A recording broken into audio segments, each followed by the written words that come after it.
Hey man, did you want to do an interview? Sure, what's up, brother? So we saw you speaking earlier. What's the main message you're trying to get across today? That the response to COVID is a lot worse than COVID, and COVID isn't about a virus, it's about increasing government control over our lives by using fear tactics to make people comply with giving up the rights and freedoms that millions of people fought and died for. Cool. And what do you say to the people that we spoke to? Some of the people across the street, they're saying you guys are all stupid, that a lot of them say mandatory mask outside is what they want. How do you respond to people who are against what you're standing for here today? Well, the fact of the matter is, I just came from Netherlands. The Dutch are not stupid people. They're smart, they're independent, and they have balls. So guess what? They have no masks. They have 17 million people. If you go to a train station, maybe 1 out of 20 people is scared enough to wear a mask. Their bars are open. The girls are still working. You can go smoke a joint in their coffee shops. You can eat in their restaurants. They're open till 2 o'clock in the morning, and they've had less than 200 people up to age 60 die. When I was also Amsterdam is one of the top 3 cities in all of Europe for international travel. 50 million visitors a year from all over the world. So I met people from all different countries when I was there. Guess what? The only other country that's stupid like Canada and wearing masks on their school children was Germany and Belgium. Belgium's EU and UN headquarters, and Germany's had millions of people protesting in the streets over it. Italy, no masks on the kids. France, only masks for 12 and older. Egypt, no mask on the kids. Iran, no mask on the kids. Sweden, no mask on the kids. Finland, no mask. Denmark, no mask. So what is Canada, why do we need them here where all these other countries are just fine without them? Answer, you don't.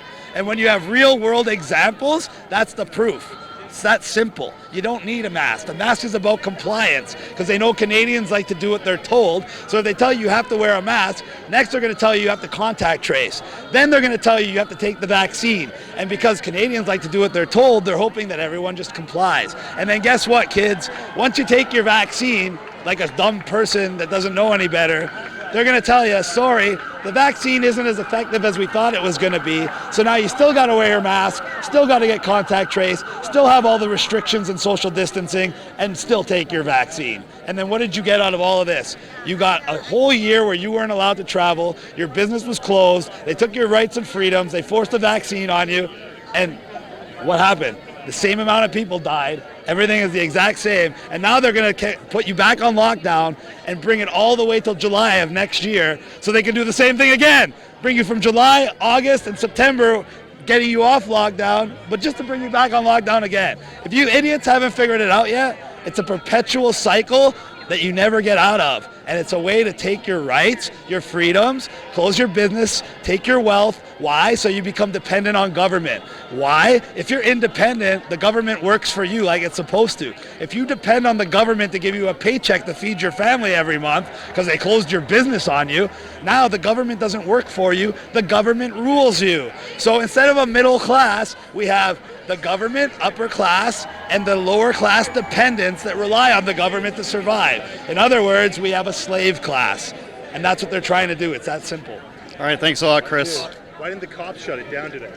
Cops didn't shut it down because they don't have the power to shut it down. I'm on quarantine. I was just in Ireland speaking to 15,000 people. They grabbed me before I could even get out of the car and said, "You're not allowed to be here. Get out of here." La, la, la.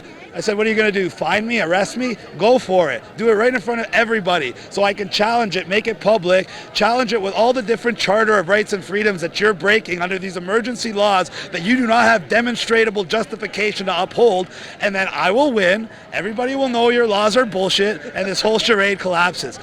Newsflash, they found over 600 people breaking quarantine. You know how many got fines? 0. It's not because they're cutting them a break, it's because they don't have the power to do it. Just like they don't have the power to shut down your business or give you a $100,000 fine if you stay open. It's all lies, it's all smoke and mirrors, and none of it will hold up in court, and I'm proof. They grabbed me, I'm here, I'm speaking to you, I was speaking on the van, I'm not hiding from anyone. You want me to take you and go talk to the police right now? I will.